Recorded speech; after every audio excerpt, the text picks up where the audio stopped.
Recorded. Okay, Kylie, this meeting is being recorded. We've had issues with our recordings working before, so really want to make sure that that's saying it's working. Okay, welcome everybody. My name is Alisa Johnson. I am the president and co-founder of Dogs on Deployment.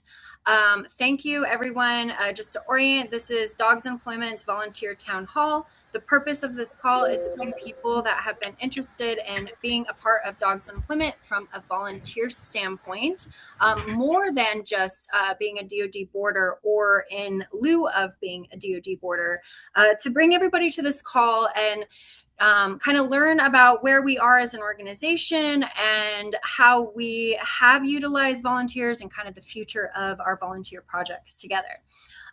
So first and foremost, I see, we have 19 people on this call. Thank you to each and every one of you for taking the time to be here with our organization. If you are new to the organization, I started this in 2011. I was 22 years old. I was in the Marine Corps. My husband was in the Navy. We had an Australian Shepherd named JD. We both had dual military commitments, and we couldn't care for him during that time. And he was a very ornery, very high energy, anxious dog, and very difficult to convince my friends or family to take care of him. And that basically inspired us to start Dogs on Deployment. At the time, there was no platform. Rover.com or Dog Vacay didn't exist. We recognized that there was this need to start something that would fulfill this gap of services that we witnessed in the military community, which was pet care. So very niche, but very influential, because what we learned as the organization started to help more and more people, and also as I started to search for a second dog and was looking into rescues, was every single rescue that I went to adopt a dog from, they all denied me because I put on the adoption paperwork I and my husband was active duty service. And so we realized that there was also this impact on animal shelters because of military families turning in their pets when they had to go to deploy and they didn't have anywhere for them to go. And so then we saw our organization of this whole other pillar of not only just providing military support for their pets and peace of mind in that regard, but also protecting our animal shelter resources by preventing the unnecessary relinquishment of pets by service members, especially important in high density military towns surrounding military bases. So that led us to a 10-year plus journey, growing Dogs on Deployment, building it into what it is today, which is if you've been with us for a while, I got one more person coming in. If you've been with this organization for a while, you might have seen many different faces or variations of how our platform operates and also how our volunteers are engaged. And anytime I hear anyone on mute, I'm just going to pause and just make sure I hit mute all, just to help keep the audio clean. I will have a time at the end, I shall say. So if you do have any questions, just administrative, and they come to your head, please write them in the chat. Kylie is also in this call. She is our marketing director. If you work on anything with public relations, social media, blog writing, you would operate with Kylie. And so she can respond to any of your messages in the chat.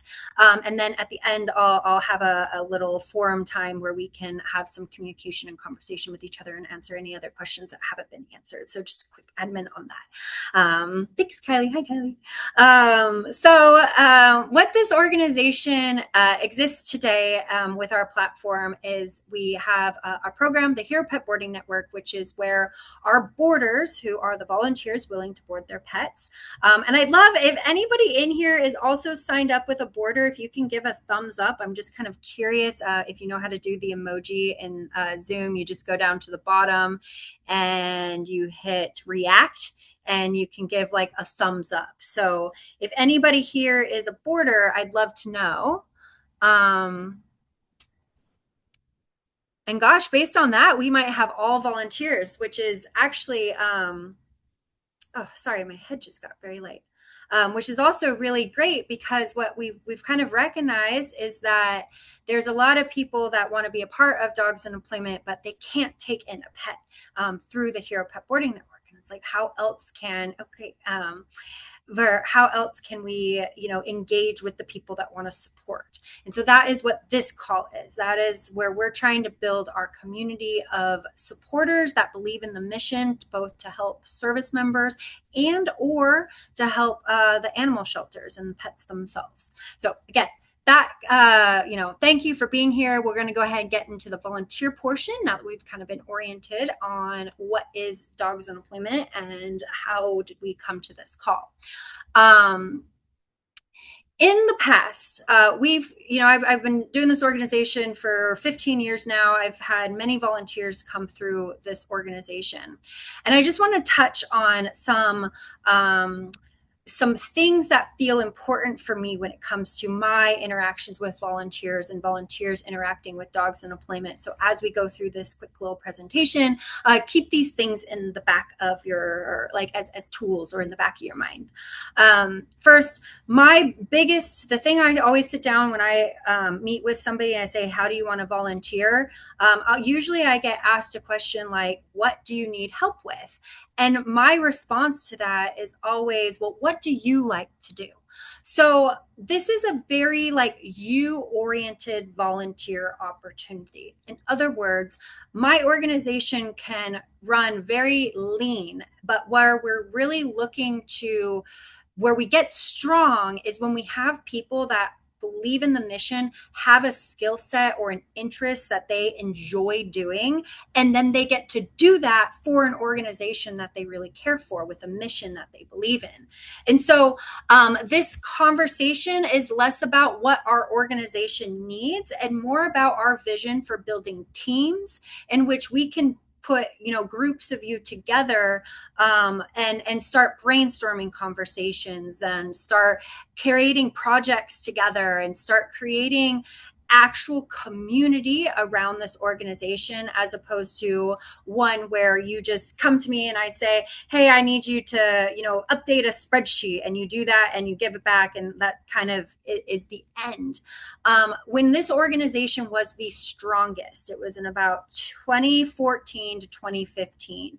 We had a team of about 10 volunteers that did everything from marketing to fundraising, public relations, grant writing, business relationships, all these different kinds of people with different experiences. And then we would all come together, solve problems together that the organization was having. And then each person would almost have a recruitment of their own types of volunteers. And so that's kind of the model that I invite into your vision as we go through this conversation, is how to create community teams and how to, where you would fit best in a team of being the most effective based on your experience, your network, and also what you really enjoy doing. So with that, we'll go ahead and kick off the next call. Everyone, welcome to the Volunteer Town Hall. We are building teams that keep military families and their pets together. Kind of already talked about why you're here. Dogs in Employment is a small team doing big work. Their team consists of myself, Kylie, our marketing director. We have about 3 volunteers that help with customer service and grants and a little bit of the fundraising side of things. And then we have various social media volunteers that write blogs for us, help with content. And then also we have coordinators in the community that are representatives in their local area or are helping in little projects here and there, little tasks. So where I'm really looking to bring us all together on this call is to say, hey, let's really build a team. And right now we're small, but if we start to bring more people on, just because we get more volunteers doesn't always mean that we're more effective. And so it's really important to keep in our wheelhouse of like, how do we build teams that are also effective at solving the problems that the organization has. And we're not going to talk about what the problems are in this call, but that is where each team that you can join would be talking about it. So let's say you have an interest in marketing. Well, the intention would be that we bring all of our people together and we start talking about what is our problems with marketing. Are we having a reach issue? Are we having an SEO issue? Are we having a content issue? Are we having a voice or an image or a branding issue? And bringing and collaborating together and then seeing what do we need to do in order to solve that problem, who on this team has the skill set to be able to address those problems, and then starting to assign small tasks that we can do together in order to accomplish a larger task as one. The way that this would be supported is that for some teams, we might be doing weekly check-ins. For other teams, we might be doing monthly check-ins, but essentially getting into a consistent cadence based on everyone's availability in a particular team, where we're actually meeting in person together, doing a 1 to 2 hour volunteer call that syncs everybody on the problems and the solutions, and then sets out achievable tasks for us to do in between our next check-in. One thing that we have heard a lot of, and I'm sure some of you have experienced this, is that you reached out to us and then you don't hear anything from us. That is going back to the fact that we are a small team and we have a big mission to fill. And so what these teams really help us do is build reliability within each other and a group of people, as opposed to it being one person to check in with, for example, just me. It is much more stronger if we have a decentralized mode of assigning tasks, creating solutions, and building this organization. So I hope you might be wondering what kind of teams might I be able to join.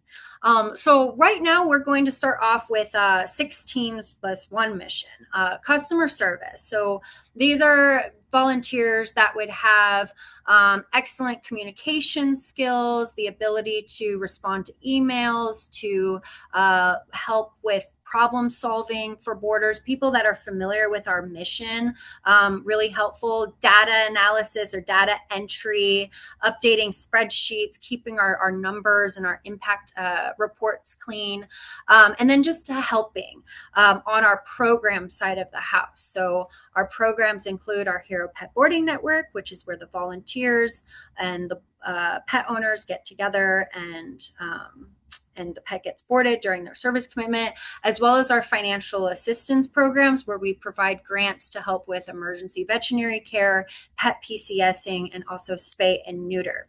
So if helping directly with programs, interfacing directly with both our boarders and our pet owners, interfacing with the team that helps with applications, with reviewals, with also ensuring our users, our pet owners are having a positive experience from the day they find us to finding a boarder to the day that they get reunited, being along that journey with them.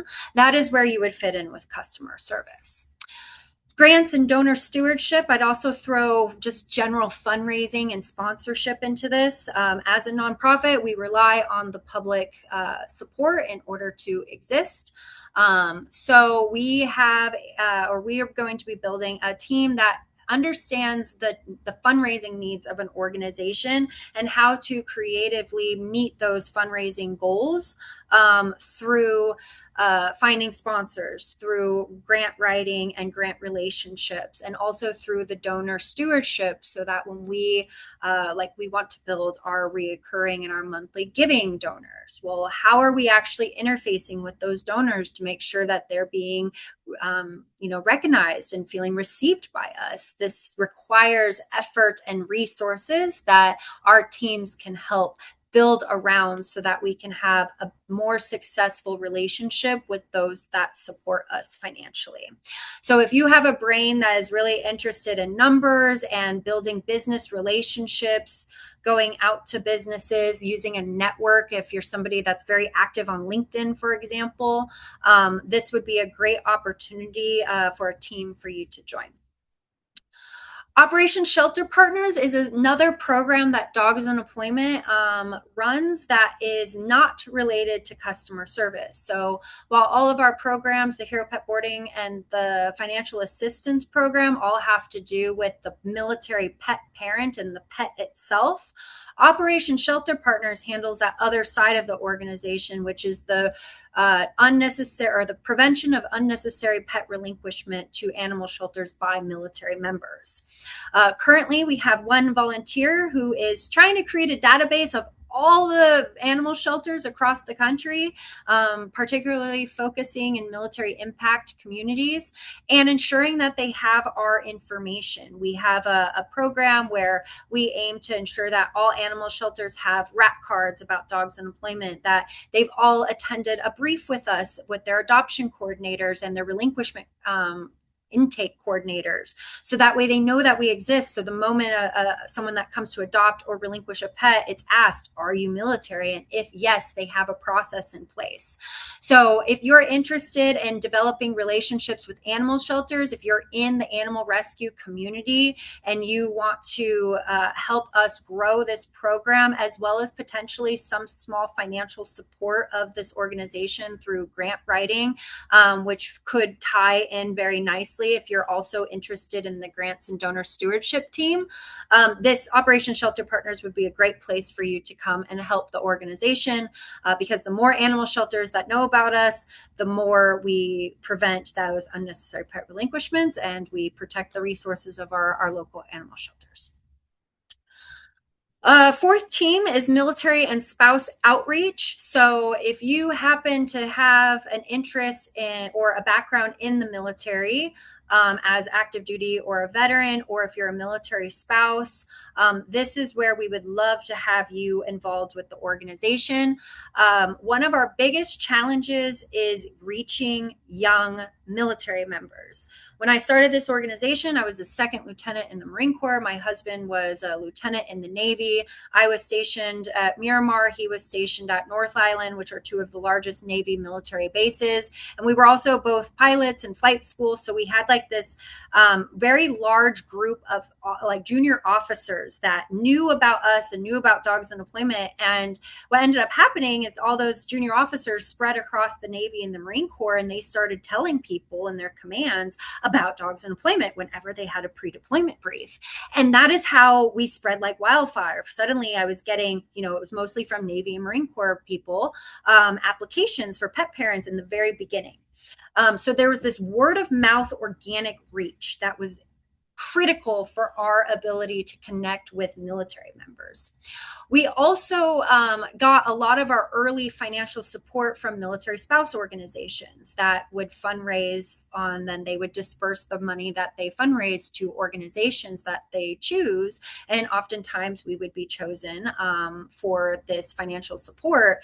And it's also very important for military spouse groups to know about us, because they are the backbone of the military family support system. And they're the ones that are going to know, when a service member is having problems with their pet before the command is going to know. And so these two pillars of our military community are huge. One, there's a very high turnover. Every 2 years, a command gets a new commanding officer. So, now all the people that I knew when I was in from 2011 to 2019, most of them are gone. And I'm not active in the military anymore. So it really does rely on this grassroots initiative of reaching out to USOs, to MWRs, to Fleet Family Readiness officers, to military spouse club presidents, and getting a relationship initiated with them so that when we have pre-deployment briefs, we can provide information. We can send them flyers to include in their newsletter blasts. And also, if they ever have a service member come to them, they know to contact Dogs in Deployment or refer them to Dogs in Deployment. So if you are within the military community, this would be a great place for you to be, is on this team. Next, marketing, social, PR. So again, this is Kylie's wheelhouse. If you follow us on social media, that is 100% her and her team. And this is like the fun, creative side of Dogs in Employment. So if you have an artistic brain, if you're a writer, if you love storytelling, this is where we want you.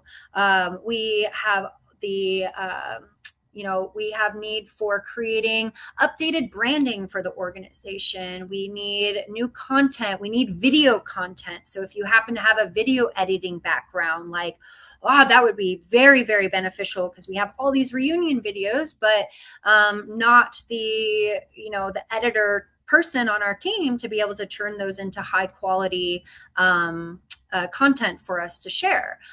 PR is also a huge place for us, getting our stories into local and national news. When we were at the peak of our success, from 2013 to 2015, we were in the Queen Latifah show. We were in People Magazine 3 times. We were on Good Morning America, the Fox and Friends, Today.com, Huffington Post, the Dodo. And these things drove massive amounts of support to Dogs in Employment, to the fact that it made it much easier for us, I should say, to get sponsorships and stuff. But since the pandemic changed everything, changed volunteers for forever, and really impacted our organization and our team as well. But we're at a position now where, like, this is a priority of ours again, is to get back into that national news media circuit, to tell more of our stories, to have more of a public face. If you've been following the organization a while, we have been deprioritizing all of that, because in February we launched our new website, which, if you've been to our website since February, you've seen our new one. If you've been there before, we had an old one that had a lot of problems. I won't go there. But this new one is now one that we are comfortable putting into the local news media, so that we don't crash, because that has happened before, where we got so many people from an opportunity that our website crashed. But now is the time to share our stories. So if you're interested, if you're creative or interested in any of that, marketing and social PR would be a great place to have you. Excuse me. I spilt water again every time, I swear. Okay, the final team are local coordinators. Now, local coordinators have been a term that we have used within Dogs in Employment from the beginning. Initially, these were volunteers that would be in a local community, and they would be running events. They would be trying to get local sponsors. I may have swallowed a bug, as they say. These would be people that would be helping us build relationships with local businesses, going to pet stores, dropping off our flyers, going to tax accountants and recommending Dogs on Employment for any of their local clients for end of year giving, having brewery fundraisers or pizza parlor fundraisers. So this is also how the organization grew exceptionally well in the beginning, as a grassroots organization. We're our local coordinators. We called them our boots on the ground. They were the backbone of the organization. We had a local coordinator for several years in Hampton Roads that was responsible for raising like $60,000 or something in a few years' time, and just had tremendous impact on the local community. And so we had to, during the pandemic, when all the events went away, that was definitely something that was impacted. And we have not been in the position to be able to really build local coordinator teams again. However, we are nearing there. So if we have the support from our community that's in this call today, to start to say, like, yes, we're going to start to look at how we can build up our local teams again, and where we prioritize building those teams. And so if you're interested in being involved as a boot on the ground and representing Dogs on Employment, and this is also a very independent position compared to the other ones, where the other ones might feel more project-based, and you're kind of like working along together with a group of people. A local coordinator would be better suited for somebody that wants to be like an independent operator. We have a pretty comprehensive package that I put together that has a ton of different ideas of how you can be involved in your local community as a local coordinator representing Dogs on Employment. So with that, I actually had, look at this, I had grants for pages for each one of these, but We already went through all of that. A special ask. I had 133 volunteers reach out to me in like the last 2 months. And I want to talk to every single one. And I want to be able to bring every single person that wants to volunteer for Dogs on Employment onto this organization and find the right place for them so that they can give back and we can receive. Like, that is one of the most beautiful, like, human relationships to have. However, it requires a volunteer coordinator just to have the ability to have all these volunteers have a voice and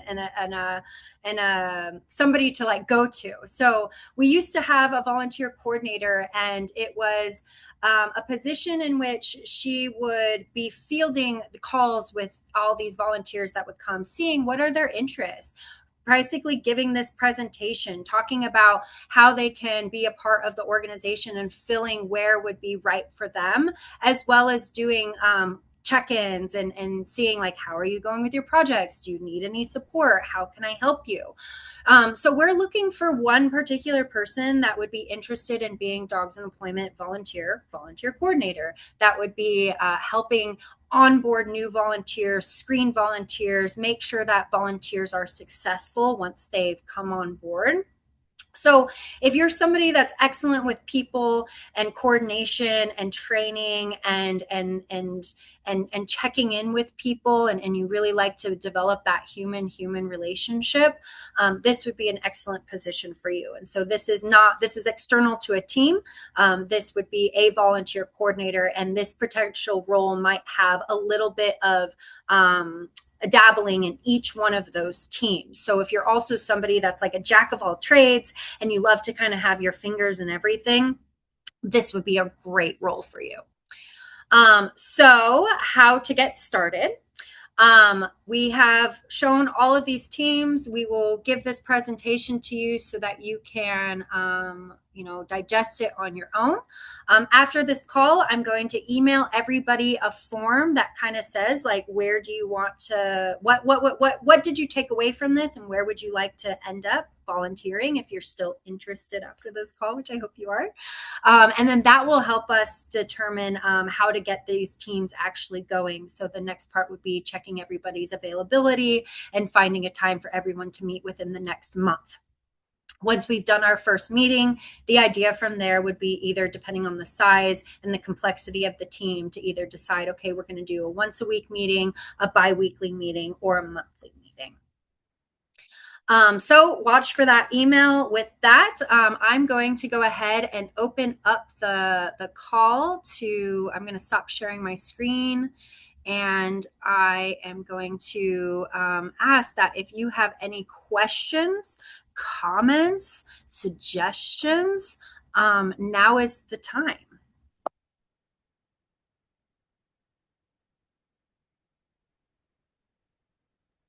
And I'm actually going to look at some of these comments. So if you have anything that you would like to bring up, please feel free to unmute yourself and just join the conversation.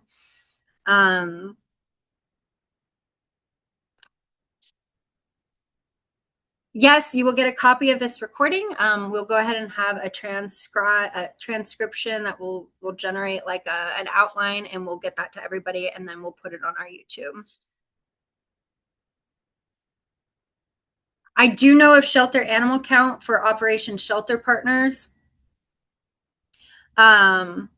This is definitely, it has been something that has been mentioned before, of like getting into that as a resource and understanding where we can be a part of that, even having like, I think at one point there was like an idea of like, how do we even find out like how many shelters across the country even ask on their adoption application or the relinquishment paperwork, are you military? And if you don't ask that question, then how do we get data to show that there's a need, right?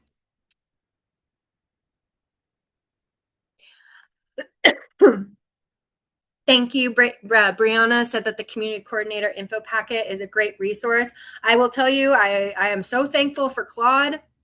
That has helped me. I wrote my first volunteer coordinator handbook It was like 127 pages or something ridiculous. And I wrote that entire thing from hand, like while I was like on deployment or something ridiculous. Like, and I remember how painful it was to like write that whole thing. And now it's like, I can put in like the ideas and the outlines and brainstorm, and then it like puts it out in this like nice logical thing that actually makes sense to you. So thank you, thank you, thank you. And also, as a resource, we have a really great Daisy chat GPT chatbot. So we have like a great like tool for anybody that's a volunteer to like brainstorm with and ask questions and like get clarification, because it references all of the documents that I created manually over the years. It references those as its brain. So we love our we call it Daisy Bot, which was one of our mascots a few years ago. Teresa asks if we're listed in the combined federal campaign. We are no longer listed in the combined federal campaign. We were for several years. However, the combined federal campaign has a lot of requirements that ended up draining resources from the organization that the combined federal campaign wasn't paying for. And what I mean by that is like we weren't raising enough money in order to make the cost just to get into the combined federal campaign worthwhile. However, and also like they were threatening getting rid of the combined federal campaign too for a while. So we decided to save our resources and then invest that into other activities that we think will be more beneficial for us to do fundraising. Okay, well, I don't have any other questions. Can everyone in the chat put in which area of volunteer is of interest? Yeah, I'd love to know if anybody wants to share like a particular team that really resonated with them and like why maybe, or what their experience might be. I'd love to know. Are there local chapters? Is there a place to see if one may be available in my area? We don't really have active chapters anymore. That is what we're looking to rebuild through bringing people back on as local coordinators. Is rebuilding our chapters. So we used to have a really, really active chapter in San Diego and Hampton Roads and Jacksonville and Pensacola, Florida, and in Washington, like Seattle area. But over the years and really after the pandemic, just most of those volunteers had to step away from the organization, and then we never replaced them. It's also something when it comes to like doing events and stuff. It can be a resource draw on the organization, because the ordering of banners and like equipment and stuff can be a financial burden. So before we've gotten that chapter really going, so what we're really trying to focus on when we first bring on our local coordinators is going to be less of like being like in booths at events and stuff, and more about building relationships in the local community with companies that might be supportive of us, from local sponsorships or pet stores that might be interested in carrying our Lazy Dog over. We have a cookie with Lazy Dog Cookie Company called Operation Drool Overload, getting those pet stores to contact our supplier to sell our cookies. Contacting veterinarians and seeing if they have military discounts, and if so, like, is there a way that we can get them involved with our veterinary assistance program if it has a high military populations. More stuff along that of relationship building. Another question from Michaela was public relations and shelter outreach. Yay, I work in animal shelter at a veterinary clinic near Wright-Patterson Air Force Base and could love to get this out. Yeah, that is, it's really, we started doing for the first time this year quarterly calls with animal shelters. So I basically just walk them through what is Dogs on Deployment and how to become a partner with us, which is just basically like, have a flyer up and have a piece of paper in your adoption or intake coordinator binder that says like, are you military? And here's like a checklist of what to do if they say yes. And then listing us as a resource on their website. And it's been really, really overwhelmingly positive how many animal shelters have been coming to these calls and learning and like making this pledge to commit to being more proactive in terms of helping service members. So um, love that.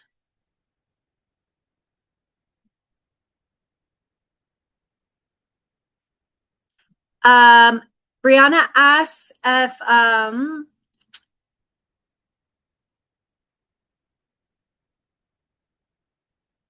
yes, if you're interested in doing a reschedule, what I'll likely do is so there's going to be a new interest form, as I should clarify, that's going to specifically ask what team or teams you're interested in joining and when is your availability for a sync call. And that's where I'm going to attempt to get us as many of us together in one call to start establishing these teams. However, I'm also available for a one-on-one. I have a Calendly link, which I will also include in the email after this call. So if you would like to have some one-on-one time to talk with me, I invite that as well. Joy, we would love to have you as a volunteer coordinator and or customer service. So definitely we'll be in touch with you regarding that. I'm wondering if I have like a,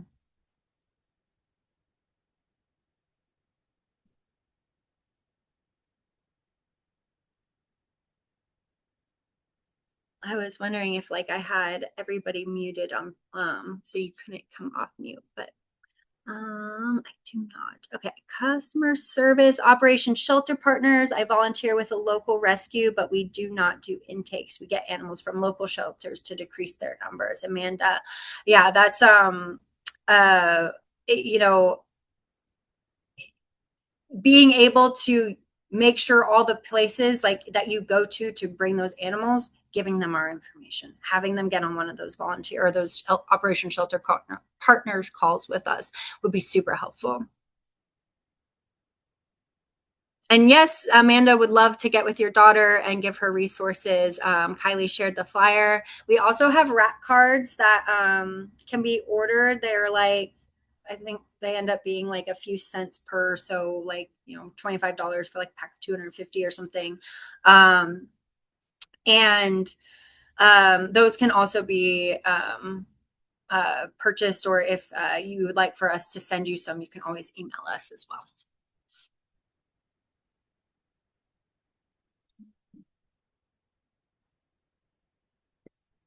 The question was from Teresa. So we build these relationships and then we find a military member in need. How do they get matched with a foster? So if you're like somebody out in the community, or if you're like at a military base or something and you kind of refer a pet owner to us, they would then be in our system. They have to like apply. They would be with the customer service team at that point. And they go through an application process. We review their identity, we review their military service, and we review the legitimacy of their claim to a military commitment. And they fill out a pretty in-depth application. We review that. If it is eligible, we approve it. If it is ineligible or if it needs more information, we deal with that. And once it's in the system, the service member has access to our Hero Pet Boarding Network, which is this online forum hosted by a platform called the Mighty Network, which is kind of this like forum-based chat room, social media platform that is internal only to our members. So our boarders are there and the pet owners are there, and they can connect with each other through the Hero Pet Boarding Network on Mighty Network. And then once they're matched, there's a form that they would fill out that just says like, I've matched, here's my boarder. And that goes back to customer service, who then has to record that match to make our impact numbers accurate. Get Carol Knight, lead coordinator for Charlotte, North Carolina. I've been with us for a long time now.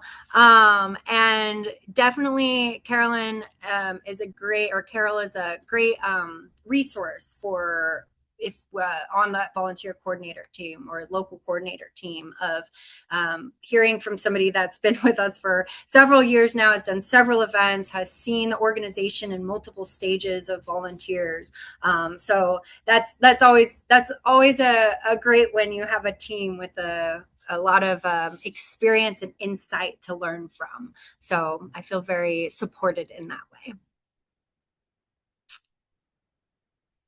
And then this last question. So are we looking for people to join the forum to foster? Not necessarily.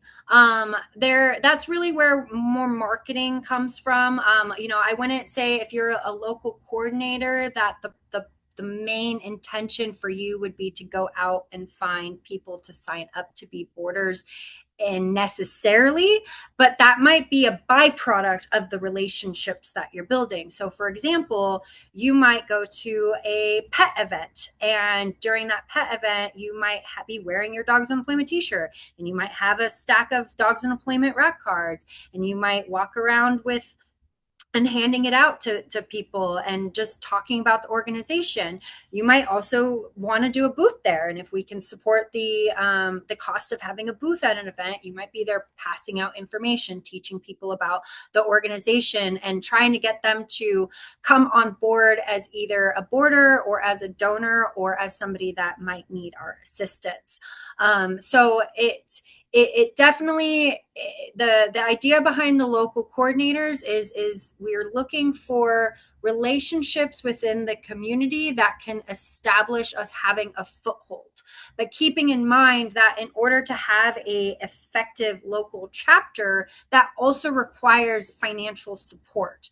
So, and that's where these relationships really come forth. So for example, our Hampton Roads chapter, our Norfolk chapter, they got like a group of realtors together, and they sponsored a tent and the banners. And so like our tent has like their logo and then Dogs in Employment, and then they were able to use that then to go to events, which then when you're at the event, it is an opportunity for you to teach people about the organization and bring people in as supporters. But before that happened, it was first building the relationship with the local realtors to be like, hey, will you make a donation to the Dogs in Employment so we can get this chapter going so that we can reach more people.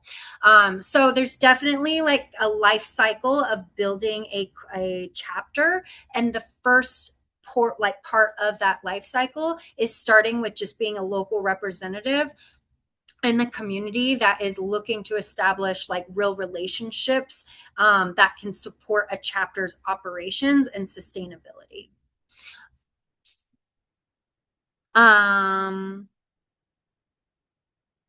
Yes, and then Dana points out also long-term volunteer and has worn many hats in this organization.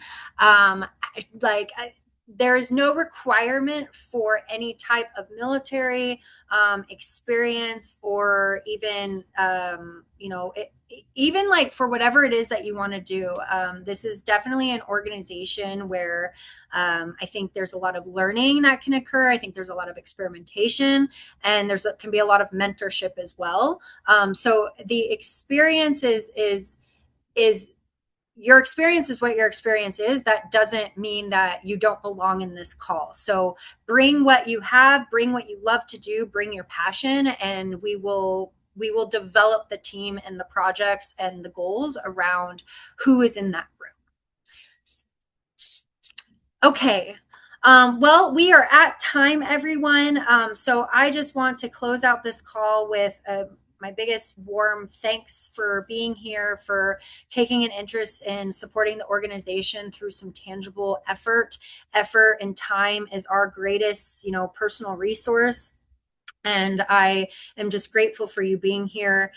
So the next step will be to look in your email before the weekend from an email from me, Alisa at dogsonemployment.org, which will have a link to a form to fill out to say when your availability is and what interest you have on teams. And then from there, we're going to start communicating with each of those individual teams of trying to get that first check-in meeting established. And again, again, if you want to schedule one-on-one time with me, that link will also be there to do that.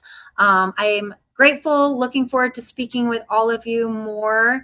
And I'm going to end the recording and the call.